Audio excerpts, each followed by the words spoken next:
What's up, guys? I'm making a new or different type of form, different type of vibe of videos.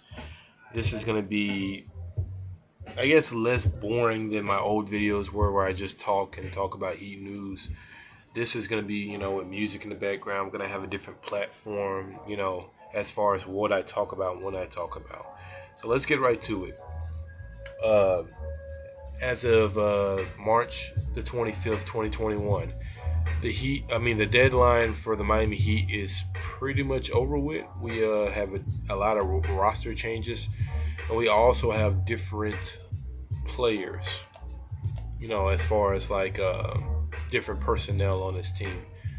Now, I want to say that we kind of gotten better with this trade deadline because, from the beginning of the season, the Miami Heat have not really been clicking. And now, to be fair, the media would tell you different if you don't watch the Heat. But to be fair, we have not had a good share. We had a lot of injuries early on this year, guys. We were just now starting to try to get back afloat. This last few losses to Indiana have been terrible, and we can't blame that on injuries or COVID or anything like that. But the beginning of the season, when everyone wanted to say we were out of the playoffs and put us down, and we were a fluke last year, and Disney saved us, whatever they want to say, while we made it to the NBA Finals last year. Now that you see we're back in, the top 5 rankings, we seem to be better than what you expected. So let me just go ahead and start. Let me look up these. Let me look up the stats right quick, guys, before I get into the trade. What happened today with the trades?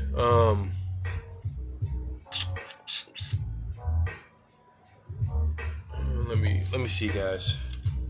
It's been a while since I've been doing these videos, so it's gonna take me a minute to get back into the gist of how I do things with this channel. So right now we're a 500 team. We're 2020. We're 22-22. We're our conference. We're 13 and 14 in the conference. We're 12 and 11 at home and 10 and 11 away. So we're basically an average team right now, guys, and we're tied with the Knicks and the Hawks for the 5, 6, and 7 seed. And the Hornets are ahead of us. We were the 4th seed a few weeks ago before we lost to Indiana back-to-back and terribly, but we're starting to climb back up to where we're supposed to be. Right now, we're kind of leveling out, but with these trades, I think it would help us out for the rest of the season and for the playoffs. Now, let's start off with the trades. So the Miami Heat trade. Let me look at the whole trade bar. I want to have everything correct. So the Miami Heat trade. We were talking about getting Kyle Lowry, which I didn't want because they were willing to give up Tyler Hero, I think a pick, the rookie, Patrice, and someone else. They were trying to basically take a lot for just an aspiring guy that's 35 years old. So I knew Pat Riley wasn't going to pull the trade on that. I know that's more in a bit Jimmy Butler guys, but I don't think we need a guy like Kyle Lowry. I don't think he's really a scorer. We needed a scorer, and we got a scorer. Duncan Robinson was going to get. What surprised me today? Duncan Robinson did not get traded. Duncan Robinson surprisingly did not get traded at all. And I thought he'll be the first guy to go, but he didn't. The Miami Heat trade Mo Harkless and Chris Silva to the Sacramento Kings for, don't know how to say his name, but it's Belica.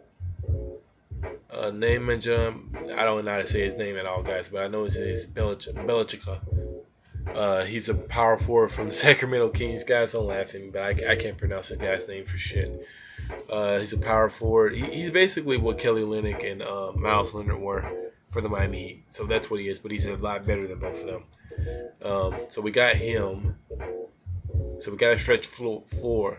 And once we got this guy, I knew Kelly Olynyk was gone. And Kelly Olynyk's been with the Heat since Bam Adebayo. Honestly, he's been with the Heat, I think, longer than Bam Adebayo. Kelly Olynyk's been with us for a very long time. So the fact that he's gone is it's going to be different. But we don't have KO anymore, which I had my ifs and ups about him, but you know it was time for him to go. We sent those two to Sacramento and got this guy. The next trade which one's the biggest one today, was Victor Oladipo to the Miami Heat. We got Victor Oladipo to the Miami Heat. So right now, guys, we have another scorer on this team. And what's going to happen is Jimmy Butler doesn't have to rely. You don't have to rely on Jimmy Butler to be the main scorer. Now that you got, or Bam Adebayo, now that you got Victor Oladipo, they can give you 15 to 20 points a night. I think Victor Oladipo actually played lower than his expectations because he wanted to make his trade value worse. Which same thing James Harden did this year to get to Brooklyn. So the Houston Rockets didn't ask a lot for him, but I'm pretty sure once Victor Oladipo gets into the Miami Heat's rotation and gets some good minutes, he's gonna play like he did in Indiana, which is all-star type of level. That's what we need, guys. We desperately need his scoring on this team because our offense is very stagnant. You can't rely on Kendrick Nunn to help Jimmy Butler out night to night. Gordon Dragic older, so now we got a different option at guard that can score. We got rid of Avery Bradley, Kelly Olynyk, and Mo Harkless, which we didn't need those guys. Honestly, when we picked up Avery Bradley, I was like, okay, we got good veteranship for a defensive guard, but he's not really a scorer. At least with Oladipo, he's a scorer and he can play defense. So we did upgrade at that 2 guard, and I'm pretty sure Oladipo's definitely starting. But I'll talk about the lineups later. We're also looking to try to trade for not try to trade, but try to get LaMarcus Aldridge in the buyout.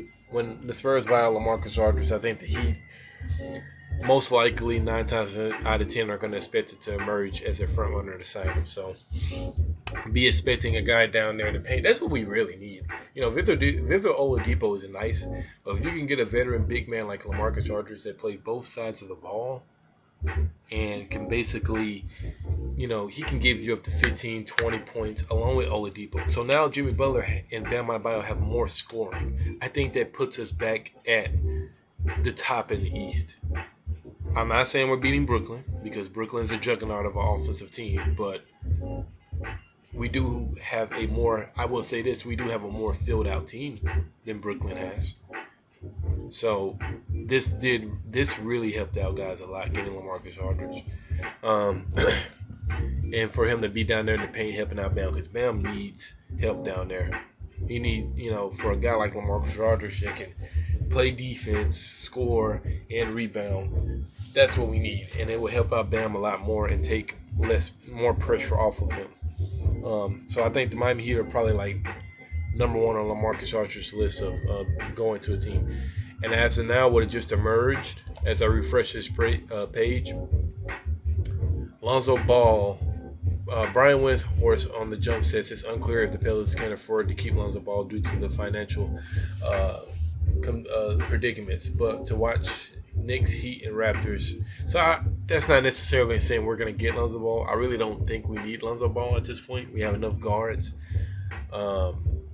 But, I guess the Heat are keeping an eye on Lonzo. I don't necessarily want Lonzo because I think we have enough guards. We got Oladipo. So, and we can get LaMarcus Aldridge, guys, and pair him near Bam in the paint, in the front line, or the front court. We're good. We pretty much have a full, well put together team. Now, I'm going to talk about the lineups. Kendrick Nunn and Duncan Robinson really don't need to start anymore. They don't play defense, especially Duncan Robinson. You can't, if a guy is not playing defense, which he never did, and if he's not producing, 3-pointers like he did last year, and he's very, very, very, the the plus minus of this guy is terrible when he's in the game. So I think a guy like Duncan Robinson is well suited coming off the bench along with Tyler Hero, and then you got Gordon Dragic. I think that would matter more. So Duncan Robinson, surprisingly, him and Kendrick Nunn did not get traded anywhere. So now you got guys like that could come off the bench and could score. They can give you points because those guys are naturally bench players. Whether we want to admit it or not. As much as I like Kendrick Nunn, as much as I like Duncan Robinson when he was playing, fantastic last year. These guys are bench players. They're not supposed to start. So now that we got those guys on the bench, we can start a guy like Oladipo at the point. You can put I would start Tyler Hero if I was the Heat. I would start Tyler Hero at this 2 guard, put Butler at 3, and then have Bam at the 4, and then have LaMarcus Aldridge at the 5. That's how I would do it. But if you do want to start Kendrick Nunn, if you do want a more traditional point guard per se, even though Kendrick Nunn is not really a traditional point guard, you would start Kendrick Nunn at the point, Oladipo at the 2, Butler at the 3, Bam at the 4, and then LaMarcus Aldridge at the 5. Either way, we have a better starting lineup than we did before the trade deadline. Getting Oladipo really did help more defensively than offensively, and getting LaMarcus Aldridge helped offensively and defensively for this team. Honestly, I think I like LaMarcus Aldridge better than Andre Drummond because LaMarcus Aldridge has an outside jump shot, and he can't rebound as good as Andre Drummond, but he has a good offensive jump shot, and he's a good rebounder, and he can play defense. And I think he can play defense slightly better than Andre Drummond. So when you put that down there with Bam Adebayo, then you have, you start Kendrick Nunn, because I'm not going to start Gordon Dragic. At this point, Gordon Dragic is not a starter in this league anymore. I love the Dragon, but he's not a starter anymore. So honestly, guys, I expect this team to be a top 3 seed by the end of the season. None less. There should be no exceptions for us to be lower than 3 seed. We're better than Charlotte. We're better than the Knicks. We're better than the Hawks. We need to be a top 3 seed by the end of the season. When people talk about the East, they should talk about Brooklyn, of course, Philadelphia, and the Miami Heat. And that's how it should be at the end of the season. Not saying we're going to the finals. We're going to run the ball like we did last year because it's a lot harder in the East this year than it was. I mean, we have a juggernaut.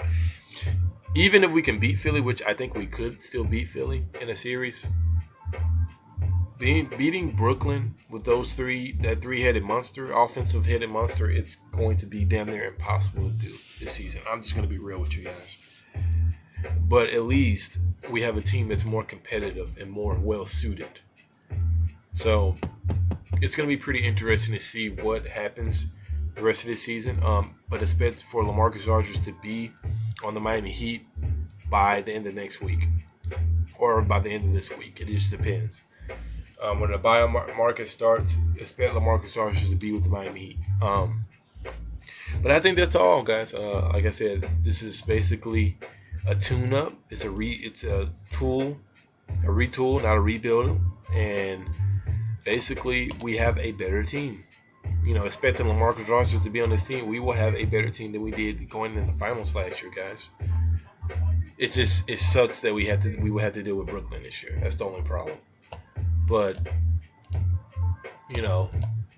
guys, we do still have a chance to do the impossible. I think that's all, guys. You guys tell me what you think. It's good to be back on the YouTube channel. And I know I lost a lot of people, but now that I'm back, let's try to get this thing going. He Lifer 305 out. Let's get it.